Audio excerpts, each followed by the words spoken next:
Yo, this is Deontay the Bronx Bummer Wild, the WBC heavyweight champion of the world. And I'd like to give a big shout out to CJ Goodfellow, Sports TV. Bomb Squad, baby. All right, man, why are Canelo and Errol Spence allowed to continue to hold up divisions in which they don't intend to fight the best, or in some of their situations intend to fight their mandatories?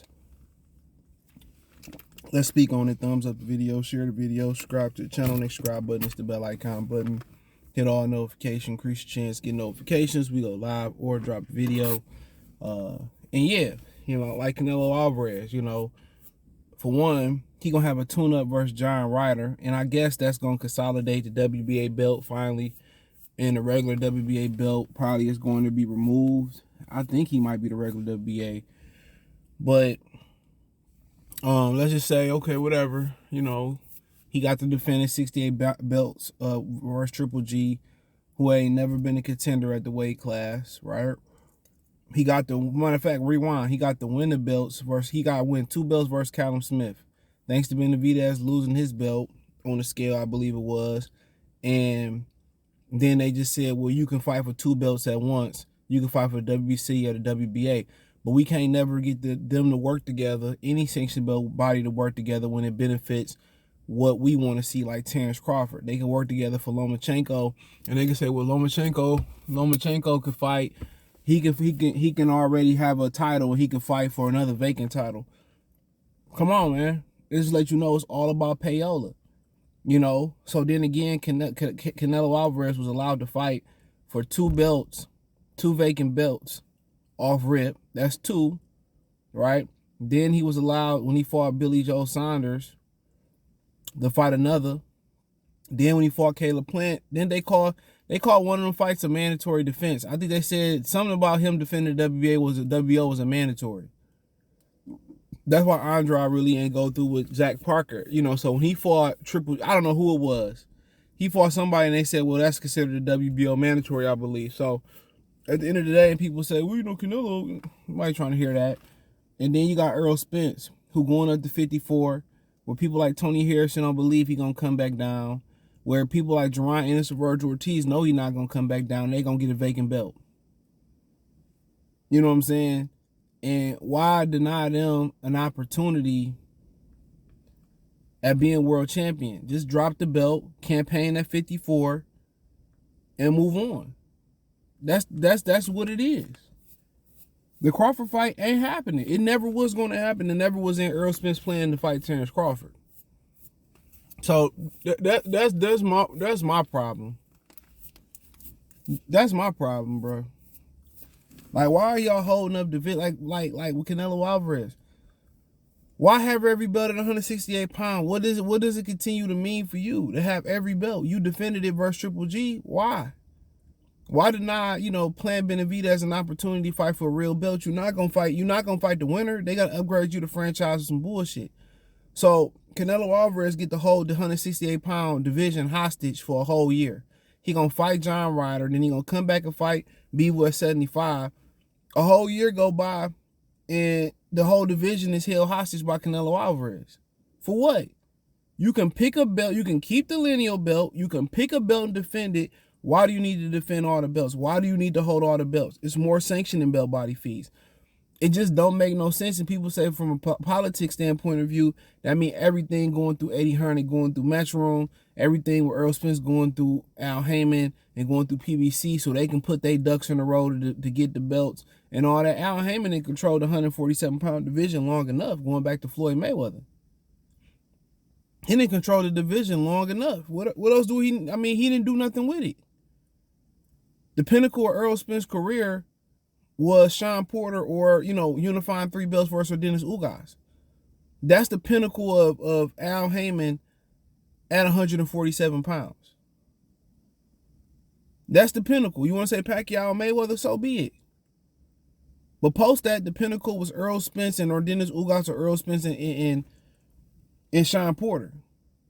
That's the pinnacle. You did all that bull jiving and moving around, and that's the pinnacle.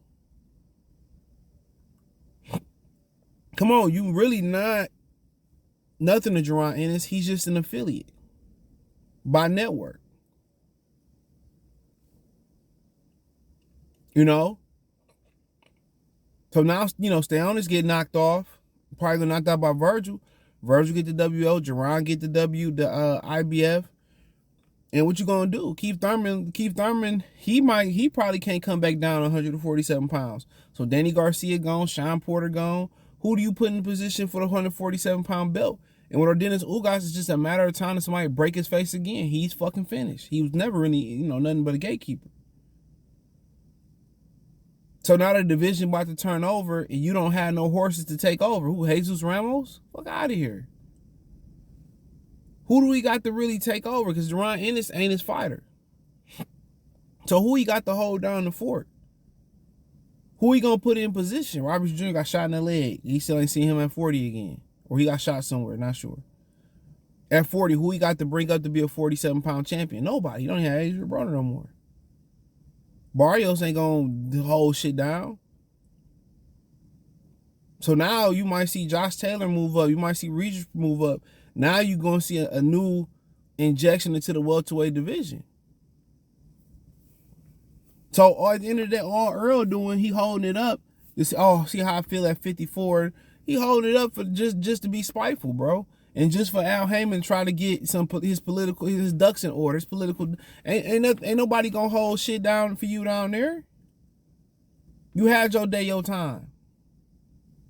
You had plenty of years to control the division. You had plenty of years to hold it down. And guess what? You didn't. You didn't do shit with it. So Earl and Canelo holding up division, stopping guys becoming championship fights for no apparent reason. Oh, everything got to go through us. Everything. And that's what you really think, so be it. But that don't make no sense. Because if Canelo didn't fight Benavidez, don't want to fight Benavidez, already fought Caleb Plant, what's the point? Don't want to fight Andrade, don't want to fight Charlo. And the sanctioned belt bodies want to know why, now people going around trying to say belts don't matter. And the way they moving it don't, because all they doing is just moving who got the money. That's it. Ain't no structure. Whoever sending the biggest cash app, that's the wiring the most money, that's where they at with it. And they supposed to be the ones that enforce fights. And if guys don't want to take title eliminators, guys don't want to unify, guess what? You don't have to represent our sanctions belt body. Get out. But then again, why would you tell them to get out and it's taking money out of your pocket? They know that they not needed.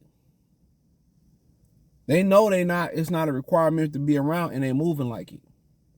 Instead of having some nuts and having some balls and ordering shit to happen.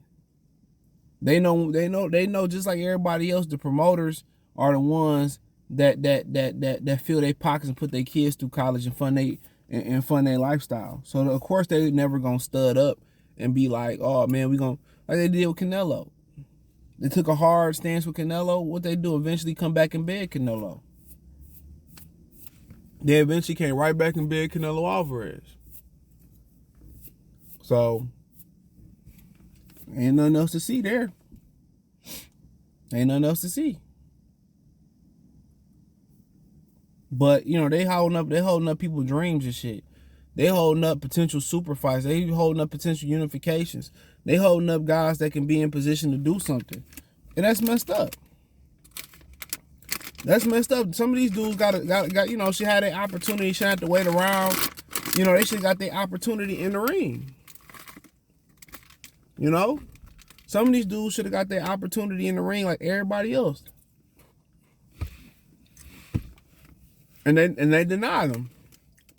You deny me an opportunity to beat you inside the ring for a belt to say I beat another champion. You deny me, you deny me to get a shot in a timely manner. Shit weak as hell. And they should be forced to move on.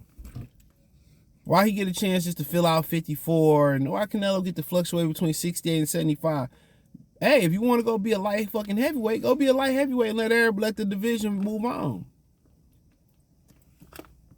You want to be a big baller shot caller at lightweight, a light heavyweight, go big.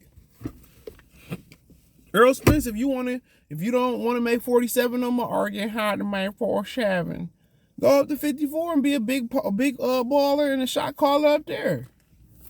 While these other dudes gotta, put their career on hold for you, and you ain't even as big as Canelo Alvarez. And Canelo Alvarez ain't as good as big as he think he is. He'd just be another Mexican journeyman in the 90s or the 80s or the 70s or the 60s. He wouldn't be a fucking world champion. Wouldn't sniff a world title. He'd be Mike McCullum's bitch. Literally. So, that's my little thing for today, man. Let me know what you girls and guys think. Thumbs up the video, share the video, subscribe to the channel. Next subscribe button is the bell icon button. Hit all notifications, increase your chance to get notifications. We go live and drop video financially. Want to support the channel, Cash App, $, CJ Good 313, Venmo, CJ Good 313, PayPal link description. Hit the link tree, find me on Twitch, Twitter, Instagram, Spotify, Anchor, Cash App, Venmo, PayPal, Apple Podcasts, Google Podcasts, the whole 9. Hit the link tree, it's the first link in the description. Appreciate the love and support. Let me know what you girls and guys think in the comment section. Peace.